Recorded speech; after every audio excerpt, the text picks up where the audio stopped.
오늘 또 이렇게 수요 예배에 나오신 우리 모든 성도님들 예수님의 이름으로 환영하고 축복합니다. 아까 전에 우리 장래희 권사님께서 대표 기도를 하시는 그 기도를 들으면서 제 마음이 너무 참 감사하더라고요. 왜냐하면 이제 기도 중에 또 오늘 설교를 전하는 저를 위해서 기도해 주시는데 되게 너무 따뜻하고 또 이렇게 뭔가 환영받는다라는 느낌을 이렇게 받을 수가 있었습니다. 나를 환영해 주시고 있구나, 이런 마음을 느낄 수가 있어서 너무 따뜻하고 감사했습니다. 오늘 우리 한번 전후좌우로 주변에 계신 분들에게 하나님께서 당신을 환영하십니다, 이렇게 한번 인사했으면 좋겠습니다. 우리 주님께서 당신을 정말로 환영하십니다. 여러분 믿으십니까? 예, 우리 하나님께서 오늘 여기 오신 여러분들 주님께서 직접 초대해 주셨고 그 초대에 응하신 여러분들을 우리 주님께서 진심으로 환영하시는 줄로 믿습니다. 아멘. 네, 오늘 설교의 제목은 내 입술의 열매입니다. 내 입술의 열매. 아마 우리 성도님들도 다 아시겠지만 우리가 살면서 이 말의 힘이 얼마나 큰지, 이 말의 중요성이 얼마나 대단한지는 아무리 강조해도 아마 지나침이 없을 것입니다. 우리가 살면서도 그러한 경험들을 많이 할 수가 있고 또 우리 하나님께서도 정말로 우리에게 그러한 말의 권세와 능력을 실제로 주셨습니다. 사실을 알고 보면 우리 하나님도 말씀으로 역사하시는 분이시기 때문에 바로 우리에게도 우리가 하는 그 말 속에 능력과 권세가 있도록 해 주셨습니다. 그래서 잠언 18장에 보시면 사람은 입에서 나오는 열매로 하여 배가 부르게 되나니 곧 그 입술에서 나는 것으로 만족하게 되느니라. 죽고 사는 것이 혀의 권세에 달렸나니 혀를 쓰기 좋아하는 자는 그 열매를 먹으리라 라고 말씀하고 계십니다. 또 야고보서 3장에도 보시면 이와 같이 혀도 작은 지체로 돼 큰 것을 자랑하도다. 보라, 어떻게 작은 불이 어떻게 많은 나무를 태우는가. 혀는 곧 불이요 불의의 세계라. 혀는 우리 지체 중에서 온몸을 더럽히고 생의 바퀴를 불사르나니 그 사르는 것이 지옥불에서 나느니라 라고 말씀하고 있습니다. 그만큼 우리가 우리의 입술과 혀로 하는 그 말이 정말로 위력이 있다는 것이죠. 우리의 입술에 하는 말을 따라서 때로는 그 말의 열매를 우리가 배부르게 먹으면서 만족할 수도 있고 때로는 반대로 우리가 한 그 말로 인해서 우리의 인생이 통째로 불태워질 수도 있다는 것입니다. 그야말로 우리가 죽고 사는 것이 바로 이 말의 권세에 달려 있습니다.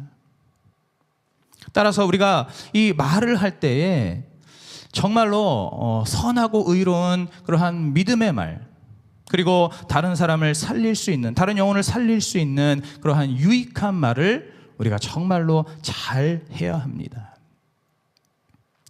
근데 사실 여러분, 지금 제가 방금 말씀드린 이런 부분들은 다 알고 계시죠.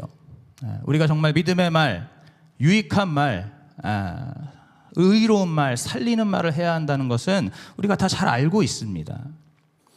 정작 문제가 무엇이냐면 가끔씩 어떠한 말이 진정한 믿음의 말인지 또 어떠한 말이 진정으로 유익한 말인지를 헷갈릴 때가 많다는 겁니다. 우리가 우리의 입술을 열어서 수많은 말을 하는데 어떠한 말이, 내가 하는 말조차도, 내 자신조차도 지금 내가 하는 말이 이것이 믿음의 말인지 유익한 말인지를 알지 못하고 이렇게 말을 하는 경우가 많이 있다는 겁니다. 여러분, 이것 때문에 우리의 인생이 얼마나 힘들어지는지 모릅니다. 왜냐하면 내가 이걸 좋은 말이라고 생각했다거나 아니면 나는 그냥 별 생각 없이 말을 했다거나 했는데 그 말이 알고 보면은 바람직하지 않은 말이고 또 불신의 말이어서 그 말이 남도 속이고 또 자기 자신도 속이게 되는 그러한 경우가 많이 발생할 수 있습니다. 결과적으로는 그 말로 인해서 남도 망하고 나도 망하는 그런 안타까운 일들이 많이 발생할 수 있다는 것입니다. 그래서 오늘 우리 주님께서 우리에게 허락하신 이 본문을 통해서 이 본문의 작은 사건이지만 이 사건을 통해서 어떠한 말이 믿음의 말이고 또 유익한 말인지를 우리가 함께 살펴보고자 합니다. 오늘 본문에 보시면 우리는 두 사람의 입술의 말을 우리가 주목할 필요가 있습니다. 하나는 바로 이 사울의 종 시바의 말입니다.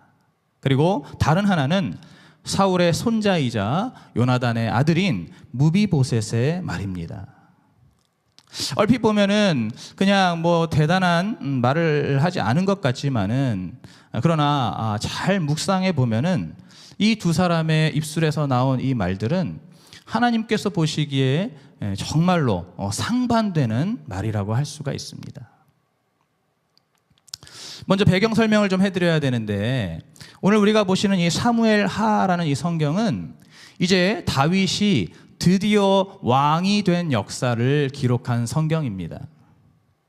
그동안에 사울 왕의 핍박 때문에 10년 동안 온갖 서러운 고난을 다 겪었지만은 그러나 하나님의 기름 부으심의 약속대로 결국에 이 다윗이 왕이 되었습니다. 그리고 이제 그 어지러웠던 주변을 다 정리하고 이제 왕권을 아주 공고하게 확립한 뒤에 바로 오늘 이 본문의 사건이 시작되는 것입니다. 이 다윗은 사울에게 있어서 모진 핍박을 받았었지만은 공교롭게도 이 사울의 아들인 요나단과는 아주 절친한 사이였습니다. 그래서 이 요나단은 이미 자기가 왕의 아들임에도 불구하고 다윗을 이스라엘의 다음 왕이라고 인정하고 있었고 그래서 자신의 가족을 책임져 달라고 다윗에게 자신의 가족을 책임져 달라고 부탁을 하고 또 다윗도 그렇게 하기로 맹세를 했습니다. 이제 그렇게 하고 나서 안타깝게도 이 요나단은 자기 아버지 사울과 블레셋 전투에서 전사하게 되었고 그래서 이제 오늘 본문처럼 이 다윗이 친구 요나단과의 약속을 지키기 위해서 이 사울 가문에 남은 혈육이 있는지를 찾아 나서게 된 것입니다. 그 요나단의 약속대로 요나단의 부탁대로 이 사울 집안의 남은 가족을 다윗이 책임지기 위해서 혹시 누가 이 사울 가문에서 남아 있는가 그것을 지금 찾고 있는 것입니다. 그러다가 오늘 이 사울의 종인 이 시바라는 자를 찾게 되었고 그리고 이제 오늘 본문 3절처럼 그 사울의 종 시바에게 지금 사울 집안에 남은 사람이 있느냐고 물어보게 된 것입니다. 그러자 이제 그 사울의 종 시바가 대답하기를 요나단의 아들 하나가 있는데 절뚝발이니이다라고 대답을 합니다.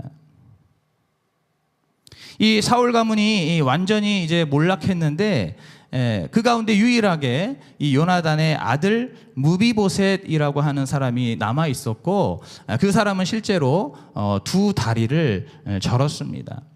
우리 한번 말씀을 좀 찾아보기 원하는데 사무엘하 4장 4절을 같이 보시겠습니다. 사무엘하 4장 4절 말씀입니다.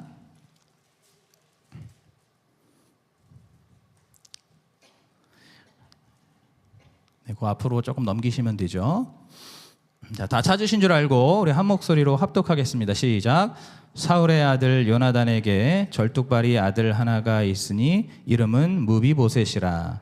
전에 사울과 요나단의 죽은 소식이 이스라엘에서 올 때에 그 나이 5살이었는데 그 유모가 안고 도망하더니 급히 도망함으로 아이가 떨어져 절개되었더라. 이렇게 말씀하고 있습니다.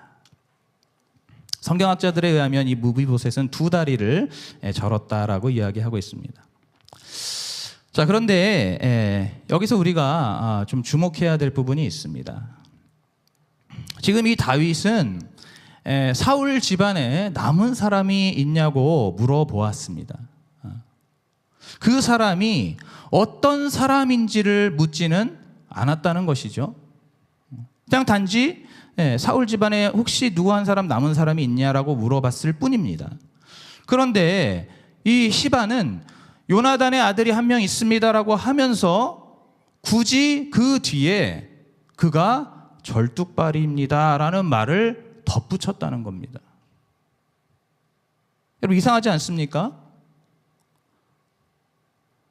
지금 이 사울의 종 시바는 다윗이 물어보지도 않은 말을 대답한 겁니다. 누가 남았느냐라고만 물어봤는데 그 사람을 말하면서 그냥 네, 무비보셋이라고 하는 사람이 있습니다라고만 하면 충분한데, 그런데 이 무비보셋이 있는데 그는 절뚝발입니다 라고 뒤에 이렇게 꼬리를 붙였다는 것이죠. 여러분 물론 그가 대놓고 이렇게 말한 것은 아닐 것입니다. 다리를 저는 무비보셋이라는 자가 있습니다 뭐 이렇게 말한 건 아니었죠. 무비보셋이라는 자가 있는데 뒤에 그냥 살짝 덧붙인 겁니다. 그가 좀 다리를 저는 것 같습니다. 그리고 뭐 따지고 보면은 그 시바가 거짓말을 한 것도 아니지요. 분명히 있는 사실을 이야기하기는 했습니다. 우리가 아까 전에 사무엘하 4장 4절을 읽었던 것처럼 무비보셋이 다리를 저는 것은 사실이기 때문에 사실을 말한 것이 맞지요. 그러나 분명히 다윗 왕이 물어보지도 않았는데 이 무비보셋의 장애를 왜 굳이 말했느냐 이 말입니다. 다윗이 그가 어떤 사람이냐고 물어보지도 않았는데 왜 이 시바는 그 무비보셋이 절뚝발이라고 굳이 말했냐는 것입니다. 여러분 이 시바의 말에 우리가 주목을 해야 하는 겁니다. 왜 그렇습니까? 지금 이 사울의 종 시바 입장에서는 이 무비보셋이 다윗을 만나서 자기에게 좋을 것이 별로 없기 때문입니다. 자기 중심적이고 자기 욕심에 근거한 그러한 이기적인 마음에서 지금 입술의 말을 하게 된 것이죠. 지금 오늘 이 시바의 말 속에는 대놓고 드러나지는 않지만 그런 자기 욕심과 자기 이기심과 자기 중심적인 마음, 그것이 근거가 되었다고 볼 수가 있습니다. 여러분 오늘 4절을 한번 보시면, 우리 본문 4절을 보시면 지금 이 무비보셋이 어디에 있다고 말씀하고 있습니까? 로드발 암미엘의 아들 마길의 집에 있다라고 말씀하고 있습니다. 여러분 지금 이것이 맞습니까? 이 상황이 맞는 상황입니까? 이 무비보셋이 지금 로드발 암미엘의 아들 마길의 집에 있는 것이 맞냐는 겁니다. 틀리죠? 맞지 않습니다. 왜 그렇습니까? 원래 이 무비보셋을 누가 모셔야 하나요? 네? 발음을 잘 하셔야 됩니다. 앞에 그 C를 너무 세게 발음하시면은 조금 오해를 살 수 있으니까. 원래 이 무비보셋을 누가 모셔야 되죠? 시바가 모셔야 되는 거죠. 왜 그렇습니까? 이 시바가 사울의 종이기 때문에 그렇습니다. 그죠? 사울의 종이기 때문에 사울의 아들이건 손자건 이 사울의 가문은 다 이 시바가 모셔야 되는 그러한 주인입니다. 그런데 지금 엉뚱하게 이 무비보셋이 지금 로드발 암미엘의 아들 마길의 집에 있다는 겁니다. 여러분 이것이 무엇을 의미합니까? 원래 이 사울의 종인 시바가 무비보셋을 당연히 모시고 섬겨야 하는데 사울이 몰락하니까 더 이상 자기에게 도움이 안 되는 이 무비보셋을 대번에 나몰라라 하고 버린 것입니다. 더구나 두 다리까지 저는 그런 너무나 무력한 그러한 사람이기 때문에 이 시바는 그러한 것들을 다 계산해서 이 무비보셋을 그냥 버린 것이죠. 자기가 모셔야 하는 그 주인임에도 불구하고 전혀 모시지 않고 그냥 다른 사람에게 내다 맡겨버린 것입니다.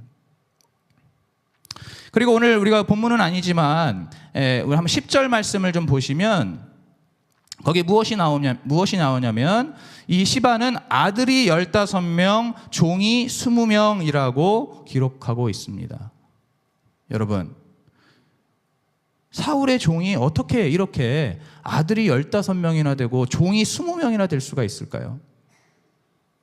바로 몰락한 사울의 재산을 자기가 착복하여서 그 재산을 가지고 자기가 주인인 양 호의호식했다는 것을 알 수가 있습니다. 사울의 진짜 후손인 무비보셋이 이렇게 방치되어 있고 버려져 있는 반면에 이 시바는 그 사울의 재산을 자기가 다 횡령하고 착복하여서 아들을 15명이나 두고 종을 20명이나 둔 그런 호화로운 삶, 호의호식하는 삶, 그렇게 부귀영화를 누리면서 살고 있었다는 것을 알 수가 있습니다. 바로 그렇기 때문에 오늘 이 시바가 무비보셋의 그 장애를 굳이 언급한 것입니다. 여러분, 이 당시에 장애는 무엇입니까? 모세율법에 규정되어 있는 저주입니다. 하나님의 벌을 받은 저주로 보았습니다. 더군다나 그 장애의 이유가 무엇입니까? 그 장애를 갖게 된 이유가 무엇입니까? 다름 아닌 이 다윗으로부터 도망가다가 생긴 것이죠. 이 무비보셋이 다윗으로부터 도망가다가 유모가 떨어뜨려서 생긴 것이 이 무비보셋의 장애였기 때문에 이것을 지금 시바가 굳이 말하는 겁니다. 굳이 말하면서 이 무비보셋이 비록 요나단의 아들이고 사울의 손자이기는 하지만은 그러나 이런 여러 가지 상황을 봤을 때 이 무비보셋이 그렇게 다윗을 만날 만한 그러한 자격이 없다라는 것이죠. 이 무비보셋이 지금 다윗으로부터 그렇게 은총을 받을 만한 그러한 가치가 있지는 않다라는 것을 은근슬쩍 내비치면서 그것을 우회적으로 이렇게 말하면서 지금 이 다윗을 떠보고 있는 겁니다. 무비보셋이라고 하는 요나단의 아들 한 명 있긴 있는데 그가 절뚝발이라고 합니다. 이런 식으로 그 말 속에 그 무비보셋 사실 그렇게 만날 만한 사람은 아닙니다. 굳이 그렇게 은총을 베풀 만한 그러한 사람은 그 정도의 사람은 아닙니다. 라는 것을 이 시바가 우회적으로 지금 표현하고 있는 것이죠. 왜 그렇습니까? 자기가 누리고 있는 지금 자신의 이익, 자신이 누리고 있는 그러한 그 삶의 그런 유익들을 빼앗길까 봐. 우리가 그냥 얼핏 이 성경을 읽으면서 보면은 이러한 말들이 대수롭지 않은 말 같지만은 사실 알고 보면은 지금 이 시바는 은근히 이 무비보셋을 비하하고 있고 또 이 무비보셋을 부정하고 있고 또 이 무비보셋과 다윗의 그 사이를 이간하고 있는 아주 불신앙적이고 무익한 말이라고 할 수가 있습니다. 여러분, 결국 이 시바는 어떻게 되었습니까? 오늘 그 본문 뒤에 나오는 9절부터 11절의 말씀에 나와 있는데 결국 그 자신의 입술로 무시하고 비난했던 그 무비보셋의 종이 됩니다. 다윗이 그렇게 명령하지요. 그래서 이 무비보셋의 종이 되어서 이 시바의 모든 아들들과 종들과 그가 가지고 있던 모든 소유도 전부 이 무비보셋의 것이 되게 됩니다. 여러분, 오늘 우리도 바로 이러한 말들을 정말로 조심해야 할 줄로 믿습니다. 여러분, 우리가 본성적으로 우리가 예수 믿고 구원 받았지만은 그러나 우리가 본성적으로 우리 안에 우리가 육신을 입고 살다 보니까 죄성이 있기 때문에 어쩔 수 없이 자기중심적인 그러한 면이 우리에게 계속해서 있습니다. 자기중심적이고 자기 이익을 먼저 생각하고 그런 이기적인 그러한 마음이 계속해서 우리 안에 있기 때문에 그러다 보면 우리도 얼마든지 이런 식으로 무익하고 또 불신앙적인 그러한 말을 할 수가 있는 것입니다. 물론 뭐 대놓고 말하지는 않겠죠. 뭐 대놓고 그렇게 뭐 남을 비난하거나 대놓고 그렇게 남을 부정하거나 아니면 관계를 이간하거나 그런 말을 대놓고 하지는 않을 것입니다. 특히 우리가 교회를 오래 다녔을수록 우리의 신앙의 연수가 좀 길면 길수록 또 우리가 어떠한 직분을 맡았을수록 집사, 권사, 장로, 심지어 전도사, 목사에 이르기까지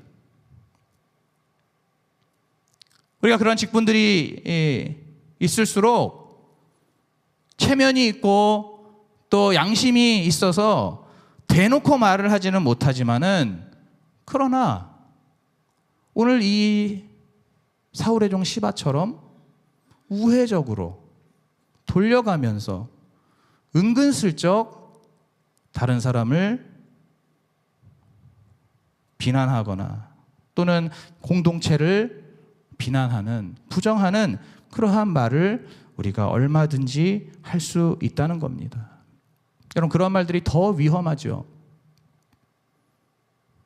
그냥 대놓고 말하면 그 말을 들으면 그것을 내가 그냥 차단하면 되는 겁니다. 걸러 들으면 되는 것이죠. 그러나 대놓고 그렇게 하는 것이 아니라 아주 교묘하게 꼭 그런 것이 아닌 것처럼 말을 하면서 알고 보면은 그것이 다른 사람을 비판하고 비난하고 공동체를 비판하고 비난하는 어떤 그러한 말들을 들었을 때는 이걸 구분하기가 굉장히 어렵거든요. 분별하기가 굉장히 어렵거든요.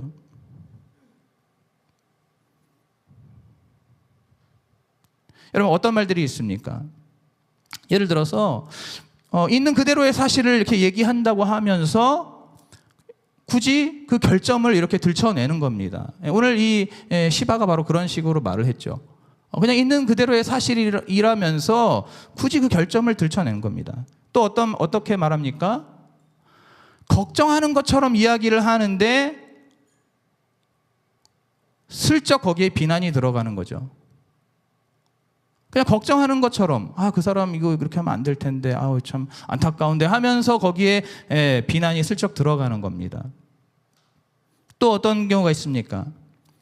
자신의 어떤 고민이나 문제를 이렇게 이야기하는 것 같더니 어느새 그것이 다른 사람을 향한 험담으로 이어지게 되는 겁니다. 여러분, 우리 너나 할 거 없이 우리 모두가 이러한 말들을 할 수가 있다는 겁니다. 실제로 우리의 공동체 안에서, 우리의 교회 안에서, 교구 안에서, 부서와 기관 안에서 이러한 말들을 우리가 할 수가 있는 것입니다.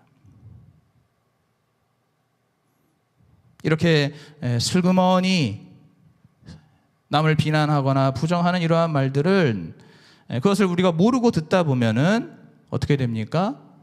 그러한 비난과 부정이 전염이 되는 겁니다. 전염이 돼서 그 교구와 구역에 안 좋은 분위기를 형성하게 되는 겁니다.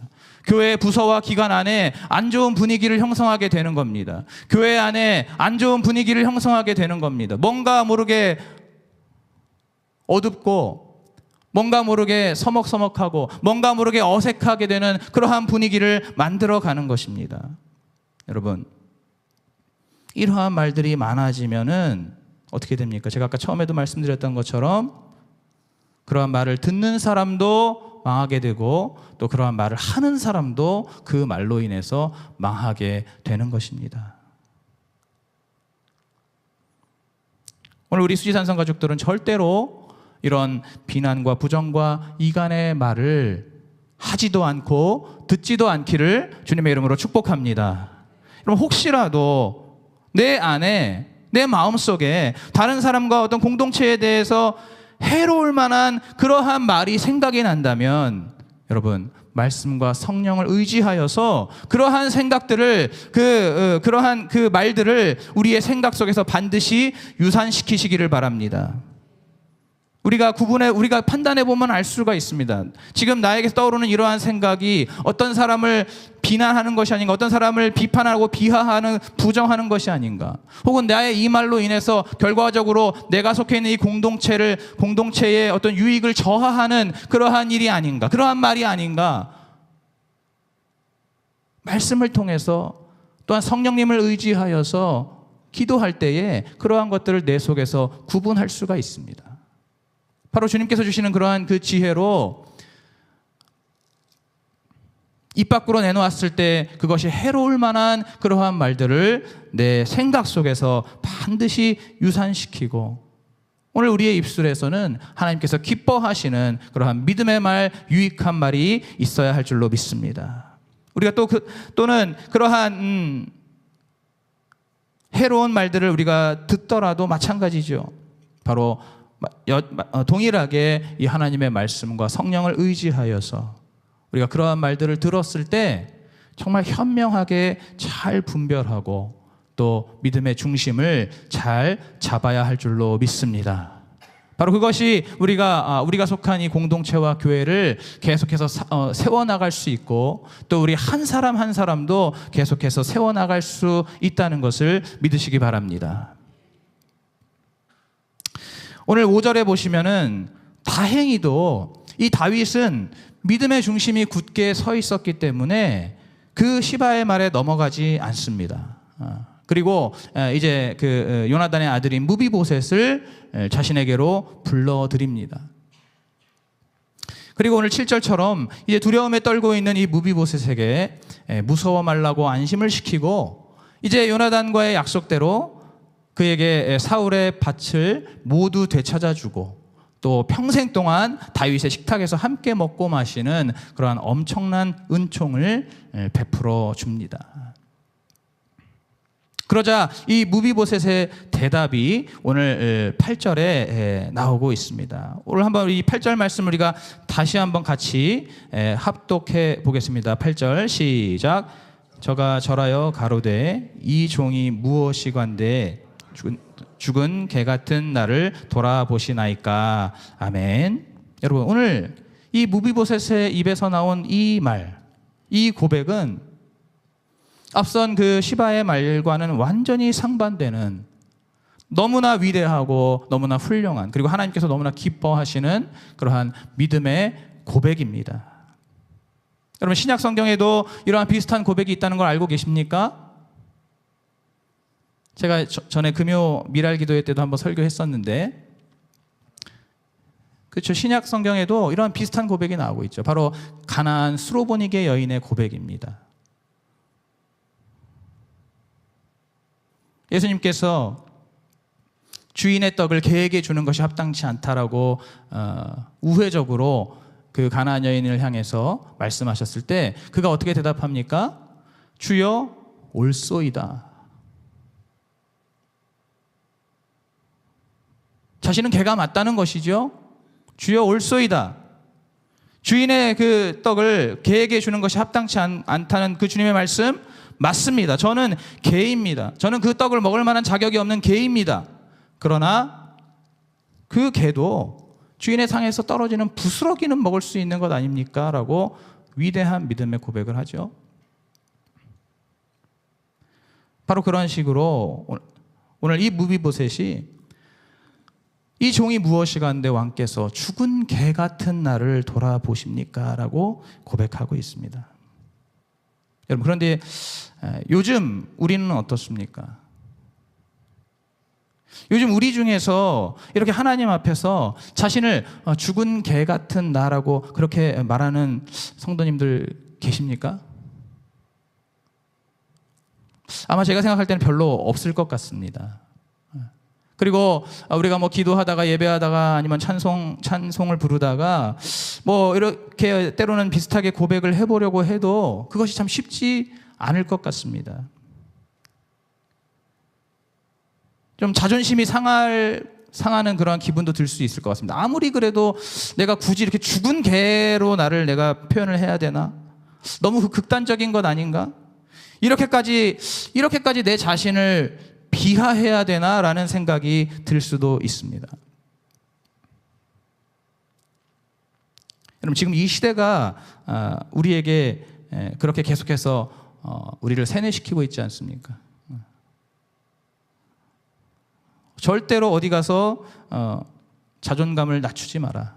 절대로 어디 가서 자기 비하하지 마라. 당신은 위대한 존재. 당신은 괜찮은 존재. 당신은 사랑받기 위해 태어난 사람. 우리 교회에서도 찬양하는데. 워낙 이 세상에서도 지금 개인을 향해서, 한 사람을 향해서 그렇게 인본주의적으로 당신이 이 세상의 중심이다. 당신이 원하는 것이 선이고 그것이 정의이다. 이런 식으로 그 한 사람을, 인간을 세우는 그러한 이 세상 풍조 속에서 살다 보니까 오늘 우리의 입술에서 주님, 저는 죽은 개와 같습니다. 저는 개 같은 인생입니다. 이렇게 고백하는 것 굉장히 귀에 거슬릴 수 있고 과격하게 들릴 수 있고 극단적으로 생각될 수 있고 그렇게까지 해야 하나 하는 생각이 들 수도 있고 결과적으로 우리의 입술에서 이러한 고백이 잘 안 나올 수 있을 겁니다. 여러분, 한번 여쭤보고 싶습니다. 여러분, 요 근래 한 3개월 안에 주님, 저는 개 같은 사람입니다. 이렇게 고백해 보신 분 계십니까? 저는 개입니다. 제 인생은 개 같습니다. 아무도 손을 안 드시네요. 예. 그렇습니다. 이러한 고백이 우리의 입에서 나오지가 않습니다. 그러나 오늘 이러한 고백은 정말로 하나님께서 기뻐하시는 그러한 믿음의 고백이고 우리의 입술에서 마땅히 고백되어져야 할 말인 줄로 믿습니다. 여러분, 이 무비보셋이 오늘 지금 했던 이 말은 자기 비하가 아닙니다. 자기를 스스로 굳이 낮추고 자기 자존감을 깎아내려서 하는 말이 아닙니다. 오히려 하나님 앞에서 자기 자신에 대한 가장 정확하고 객관적인 주제 파악이라고 할 수 있습니다. 우리가 살면서 주제를 파악해야 한다는 이야기를 많이 듣죠. 여러분, 하나님 앞에서 내 자신의 주제를 정말 정확하게 파악하고 그것을 하나님 앞에 말씀드린 겁니다. 그리고 동시에 하나님의 은혜와 긍휼을 가장 많이 받을 수 있는 그러한 신앙 고백을 지금 이 무비보셋이 한 것입니다. 다윗에게 한 것입니다. 여러분, 한번 이 무비보셋의 삶을 우리가 한번 봤을 때 사실 언제 죽어도 이상하지 않은 그런 인생입니다. 이미 끝장난 인생이라고 할 수 있습니다. 무비보셋은. 아까도 말씀드렸죠. 몰락한 왕가의 후손입니다. 지금 시대는 다윗의 시대가 되었습니다. 그렇게 다윗을 죽이기 위해서 혈안이 되어 쫓아다녔던 그 사울은 죽고 몰락하고 사울이 죽이려고 했던 다윗이 온 나라를 다스리는 그러한 다윗의 시대가 되었습니다. 여러분, 이 무비보셋이 어디서 살 수가 있겠습니까? 어떻게 살 수가 있겠습니까? 다윗의 친구였던 그 자기 아버지 요나단도 전쟁터에서 죽었고 또 자기 자신을 보더라도 어떻습니까? 두 다리를 쓸 수 없는 그런 비참한 신세입니다. 어떻게 살 수가 있겠습니까? 무비보셋의 입장에서는 다윗이 자기를 반드시 찾아서 죽일 것이라고 생각하지 않겠습니까? 당연히 그렇게 생각하겠죠. 사울의 집안에 남은 한 사람 한 사람까지 끝까지 모조리 찾아내서 다 색출해서 씨를 말려버릴 것이다라고 생각하는 것이 당연한 겁니다. 정말로 살 소망도 없고 또 쓸모도 없는 인생이 바로 이 무비보셋의 인생이었습니다. 그야말로 죽은 개라는 표현만큼 딱 맞는 표현이 없는 것이죠. 그것만큼 정확한 자기 파악이 없는 겁니다. 그것만큼 정확한 주제 파악이 없는 겁니다. 그렇기 때문에 결코 자기 비하가 아닌 것이죠. 결코 자기 혐오가 아닌 것이죠. 결코 자기 자존감을 낮춘 것이 아닌 겁니다. 그냥 있는 그대로의 자기 자신을 생각해 봤을 때 길거리에 죽어있는 개와 다름없는 그러한 신세가, 그런 인생이 바로 나라는 것을 인정하지 않을 수가 없는 것입니다. 그러나 이 다윗이 정말로 신실한 사람이고 또 그가 하나님의 그 권위, 권세를 인정하는 사람이었기 때문에 바로 요나단과의 약속대로 또 하나님께서 세우신 그 사울 왕의 손자인 무비보셋을 귀하게 여기고 그를 선대하고 그에게 큰 은총을 베풀어 준 것입니다. 정말로 상상도 못했던, 정말로 요만큼도 기대하지 않았던, 그냥 죽어 마땅하다고 생각했던 자기에게 그렇게 어마어마한 은총과 축복을 다윗이 내려주었을 때 그것을 받은 이 무비보셋이 정말로 감사 감격에 겨워서 이 종이 뭐라고 죽은 개 같은 나를 이렇게 생각해 주십니까? 라는 고백을 하는 것은 너무나 당연한 일이죠. 여러분, 이 고백 속에는 이제 자기는 사울이 아니라 다윗에게 영원히 속하겠다라는 그러한 다짐이 담겨 있습니다. 자기는 더 이상 사울이 아니라 다윗에게 영원히 속할 것이고 다윗의 그 은혜를 절대로 끝까지 잊지 않겠다라고 하는 그러한 다짐이 담겨 있는 그러한 믿음의 고백이기도 했기 때문에 오늘 이 다윗이 무비보셋의 그 말을 정말 기쁘게 들은 것입니다. 여러분, 오늘 우리도 이 무비보셋과 같은 그러한 동일한 고백을 할 수 있을까요? 없을까요? 할 수 있는 정도가 아니라 우리는 더 많이 해야 됩니다. 우리는 더 자주 해야 합니다. 왜 그렇습니까? 오늘 우리는 사실 무비보셋보다 훨씬 더 비참한 존재였기 때문입니다. 그리고 다윗이 무비보셋에게 베푼 그 은혜와 사랑은 비교할 수도 없는 훨씬 더 크고 놀라운 하나님의 은혜와 사랑을 오늘 우리가 받았기 때문입니다. 여러분, 무비보셋은 사울의 종이었지만 오늘 우리는 누구의 종이었습니까? 사울보다 훨씬 더 악한 원수 마귀의 종이었습니다. 여러분, 무비보셋은 절뚝발이었지만 우리는 그보다 훨씬 더 비참한 영적인 안진뱅이였습니다. 여러분, 그런데도 창조주 되시고 만유의 주 되신 하나님께서 이런 비참한 나를 자녀로 품어주시고 그 주님과 같은 식탁에서 나는 그로 더불어 먹고 그는 나로 더불어 먹는 그러한 관계가 되게 해 주셨습니다. 여러분, 믿으십니까? 우리는 버려지고 죽어진 그야말로 죽은 개와 다름없는 그러한 인생이었는데 우리 하나님 아버지께서 이러한 우리를 불쌍히 여겨주시고 자격 없는 우리는 그 이유도 모르는 채로 주님께 선택을 받고 구원을 받아서 오늘 그 왕의 자리에서, 그 왕의 식탁에서 함께 먹고 마시는 것이, 그것이 바로 오늘 이 예배의 자리가 아니겠습니까? 왕이신 하나님, 천지만물을 창조하신 하나님을 우리가 대면하며 그 주님의 음성을 들을 수 있는 바로 이 예배의 자리가 우리 주님과 함께하는 식탁의 자리인 줄로 믿습니다.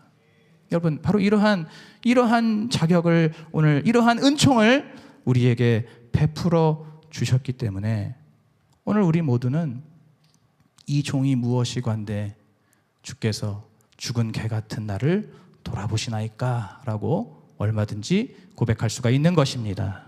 우리가 그러한 고백이 우리의 입술에서 넘쳐날 때 다윗이 무비보셋을 기뻐했던 것처럼 하나님께서도 우리를 기쁘게 여기시고 우리의 삶 속에 한없는 은총을 영원토록 베풀어 주신다는 것을 믿으시기 바랍니다. 오늘 이 사울의 종인 시바와 또 요나단의 아들인 무비보셋은 바로 그 입술의 열매를 따라서 그들의 삶이 완전히 180도 달라졌습니다. 무비보셋을 무시하던 그 시바는 오히려 무비보셋의 종이 되었고, 자신을 죽은 개라고 고백했던 무비보셋은 오히려 다윗 왕의 은총을 받아서 다윗의 아들과 다름없는 삶을 죽을 때까지 살았습니다.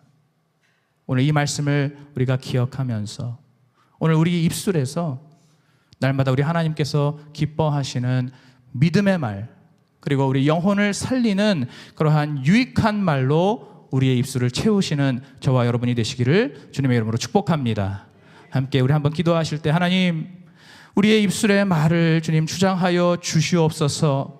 하나님 아버지, 우리가 너무나 악하고 우리가 너무나 패역하여서 정말 우리의 입술에서 그러한 악한 말들을 쏟아낼 때가 많습니다. 대놓고 그렇게 하진 않지만 은근하게 정말 스리슬쩍 그렇게 좀 우회적으로 돌려가면서 다른 사람을 비난하고 공동체를 비난하고 부정적인 말, 불신적인 말을 쏟아낼 때가 우리에게 많이 있었습니다. 하나님, 오늘 저희들의 부족함과 연약함을 정직하게 고백하오니 우리 주님 다시 한번 그리스도의 보혈로 용서하여 주시고, 이제 오늘 이 시간 이 말씀대로 아버지 우리의 입술의 말에 정말 하나님 기뻐하시는 그러한 아버지 의롭고 선한 믿음의 말과 또한 정말 영혼을 살리는 그러한 유익한 말이 오늘 우리 입술에 넘쳐나게 하시고, 그 입술의 열매대로 우리가 배부르게 먹을 수 있는 그러한 삶을 살게 하여 주시옵소서. 우리 주여 한번 부르고 같이 기도하겠습니다.